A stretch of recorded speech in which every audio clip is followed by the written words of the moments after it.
Hello everyone, Sabita লাইফস্টাইলে আপনাদের সবাইকে স্বাগত জানাই। সাবস্ক্রাইব করে আমাদের পাশে থাকবেন। ধন্যবাদ। এই দেখুন বন্ধুরা, আমার মিনি ছুটে নিচতলায় চলে গেছে, কারণ একটা ওই দেখুন দূরে গেটের সামনে একটা বেজে এসেছিল, ও ধরতে গেছে, ও ছুটে পালিয়েছে।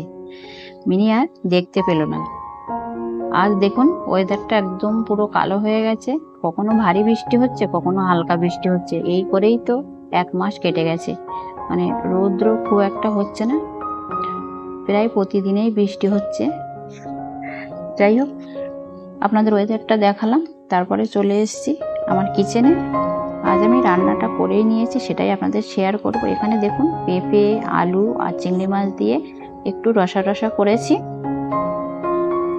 এই যে বেশি ঝোলও রাখিনি, একটু রসা টাইপের করেছি। আর এদিকে দেখুন ভাতটাও আমার আগে হয়ে গেছে। আর দুপুরে আর বেশি কিছু রান্না করিনি। আর এদিকে একটু পকোড়া ভাজবো, তার জন্য আমি এখানে ঘরে কয়েকটা কাঁচকলা ছিল ফ্রিজে, 4-5টা কাঁচকলা কেউ খেতে চায় না আমাদের, সেই জন্য ভাবলাম কি করি, ওই জন্য ভাবলাম পকোড়া ভাজি। কাঁচকলা 5 পিস আমি কাঁচকলা কিনেছিলাম, একটু হালকা পেকে পেকে গেছিলো। আমি কলাগুলোকে কেটে ভালো করে সেদ্ধ করে নিয়েছি, নিয়ে এখানে ভালো করে ম্যাশ করেও নিয়েছি। নিয়ে বেসন দিয়েছি, ধনেপাতা কুচি, আদা রসুন কুচি দিয়েছি, কাঁচা লঙ্কা, সমস্ত মশলা দিয়ে আমি একটা সুন্দর পকোড়া ভাজবো, রেসিপি বানাবো। এদিকে দেখুন সমস্ত মশলা দিয়ে আমি কলাটাকে ভালো করে ম্যাশ করে নিয়েছি। নিয়ে এবার গ্যাসে কড়াইটা তুলেও দিয়েছি। কড়াইটা গরম হয়ে গেছে, তেল দিয়ে দিয়েছি। এই দেখুন তেলটাও গরম হয়ে গেছে। এবার পকোড়াগুলো ভেজে নেব। এই কাঁচকলার পকোড়া আমি এর আগে কোনোদিন খাইনি, এই প্রথমবার খাচ্ছি। আমার এক বন্ধু বানিয়েছিল, তা আমি ভাবলাম যে আমিও তাহলে একদিন বানিয়ে দেখি, ওই জন্য আমিও এটাকে বানিয়ে নিলাম। বেশ খেতেও খুবই টেস্টি হয়েছিল। ওই বন্ধুর বাড়িতে দিয়েছিল আমাকে খেতে, ভালো লেগেছিল।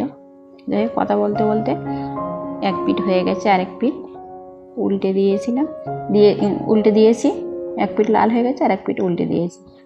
যাই হোক বন্ধুরা, আপনারা কেমন আছেন সবাই অবশ্যই কমেন্টে জানাবেন। আর বেশ মুচমুচেও হয়েছিল, কারণ এগুলো কাঁচকলাটা খুব একটা পাকেনি, একটু শক্তই ছিল।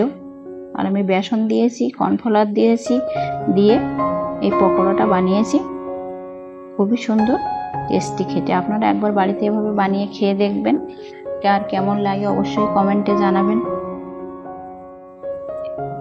হয়ে গেছে আমার কথা বলতে বলতে পকোড়াগুলো ভাজা, এক পিঠ তো হয়ে গেছে। আর এই দেখুন আমাকে পকোড়া ভাজতে ভাজতে বাইরে বৃষ্টিও চলে এসছে। কি জোর বৃষ্টি এসছে, দেখুন কত বড় বৃষ্টির ফোঁটা পড়ছে। এই দেখুন নিচটাতে জল জমে গেছে। বৃষ্টি আর বৃষ্টি হয়েই যাচ্ছে। আর প্রথমে হয়ে গেছে, আবার কিছুটা ছিল সেগুলোও দিয়ে দিয়েছি। এই দেখুন এগুলোও হয়ে গেছে প্রায়। সমস্ত পকোড়াগুলো আমি আপনাদের সাথে কথা বলতে বলতে সব ভেজে নেওয়া হয়ে গেছে। দেখুন এবার পকোড়াগুলো ভেজে আমি তুলে নিয়েছি, আপনাদের একটা ভেঙেও দেখাচ্ছি কি সুন্দর মোচমোচে হয়েছে। এই দেখুন একদম পুরো শক্ত, আর কি সুন্দর। এগুলো আপনারা গরম ভাতের সাথেও খেতে পারেন এবং সন্ধ্যেবেলা টিফিন হিসেবেও খেতে পারেন। যাই হোক বন্ধুরা, ভিডিওটা ভালো লাগলে একটা লাইক, কমেন্ট, সাবস্ক্রাইব করে আমার পাশে থাকবেন। সবাই ভালো থাকবেন, সুস্থ থাকবেন, সাবধানে থাকবেন। ধন্যবাদ সবাই।